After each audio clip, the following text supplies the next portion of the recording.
This is Lynn Pavlis-Jenkins of LPJ Consulting. When others ask me what I do, I respond that I coach individuals and teams to stand in their power, reclaim their voice, so that they can put their gifts and talents into the world. And just the other day, a friend asked me, well, what does that mean? Can you tell me more? So the next series of videos will explore these three aspects of standing in your power, reclaiming your voice, and putting your gifts and talents out into the world. As a child, I was very fortunate to have two parents who believed and told me I could do anything I set my mind to. Whether it was crafts or exploring nature or taking things apart to see how they worked, or even asking a lot of questions, my parents reinforced to me that I could do it. And I think how fortunate a gift it was to have parents that set this foundation, a foundation that became key, I believe, in being a coach. As a coach, I partner with people in a thought-provoking and creative process that inspires them to maximize their potential both personally and professionally. And what that looks like is getting clear on what it is you want to do in the future, why you want to do that, and what actions are you going to take to achieve that. One of the first steps in this process is exploring the question, do you believe in yourself? The topic of today's video. A few of my clients definitely respond in the affirmative. Yes, I totally believe in myself. They're the serial entrepreneurs. They might be athletes. They might be business people. And yet, the majority of the people that I coach find it very valuable to explore this topic. They'll usually start off by saying yes, and then they'll say, but, and what I hear after the but is a series of self-limiting beliefs, self-imposed constraints. It might look like, nobody cares what I have to say. I don't have time. Don't you know I'm a procrastinator? I don't know enough, or I'm not smart enough. Or I don't know what I want to do in the future.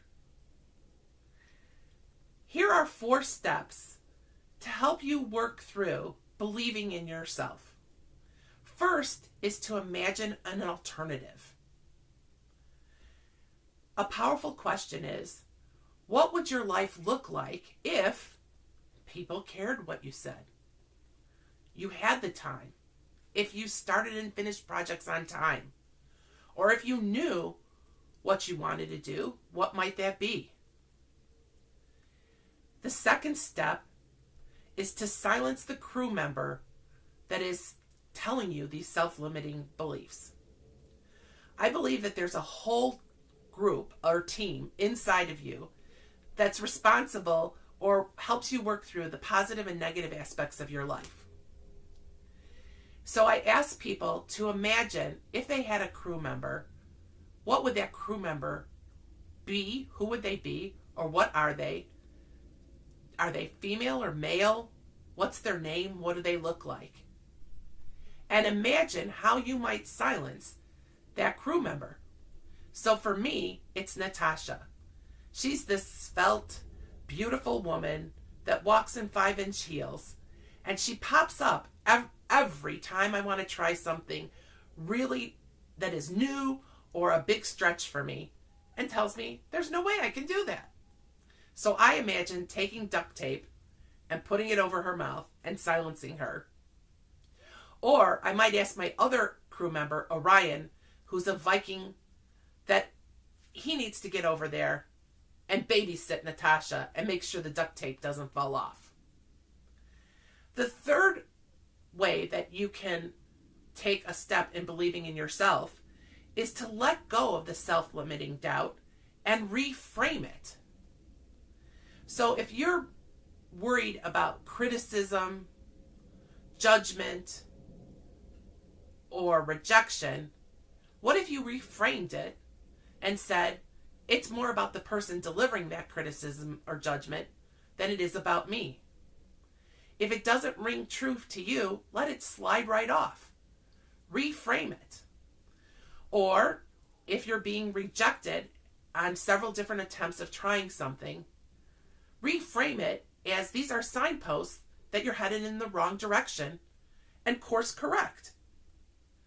The fourth final step is positive affirmations.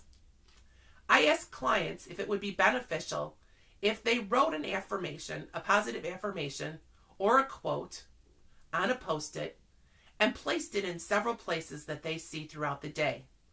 So it could be in the mirror in the bathroom.